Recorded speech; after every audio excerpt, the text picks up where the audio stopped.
আর্থ মানবতার পরম ফেরিওয়ালা আলহাজ মাওলানা কাছ থেকে দেশ এবং জাতির উদ্দেশ্যে সংক্ষিপ্ত বক্তব্য ইনশাআল্লাহ। আসসালামু আলাইকুম ওয়া রাহমাতুল্লাহি ওয়া বারাকাতুহু।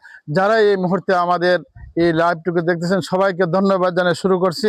আলহামদুলিল্লাহ, আমরা একটা উদ্যোগ নিয়েছি যে কয়েক জুমা পরে পরে আমার জুমা সাদকা হিসাবে আলহামদুলিল্লাহ আমরা গরিব দুঃখী অসহায় বিশেষ করে বেওয়াদেরকে আমরা 25 কেজি করে চাউল দিব। গত কিছুদিন আগে 100 জন বিধবা মহিলাদেরকে, শুধু বিধবা মহিলাদেরকে পুরা এলাকা থেকে জমাকে তাদেরকে দিয়েছিলাম।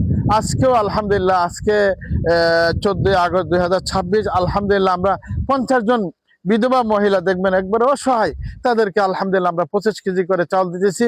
এরকম যারাই আমাদের দেশে যারা বিত্তবান আছেন তারা যদি এরকম ভাবে প্রত্যেক এলাকায় গরিব দুঃখী অসহায়দেরকে জমা করে এরকম ভাবে দেন, আমাদের দেশে অসহায়ত্ব থাকবে না।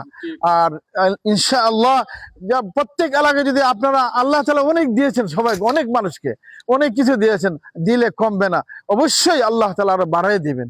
এই জন্য আপনাদের সবার কাছে আমার আবদার, যাদেরকে আল্লাহ তাআলা ধন সম্পদ দিয়েছে তারা প্রত্যেক এলাকায় এরকম বিধবা অসহায় মহিলাদেরকে জমা করে আপনারা যদি এরকম ভাবে দেন, আল্লাহ তাআলা আপনাদের দানকে কবুল করবেন এবং আপনাদেরকে আল্লাহ তাআলা দুনিয়া এবং আখিরাতে এর উত্তম বদলা দান করবেন।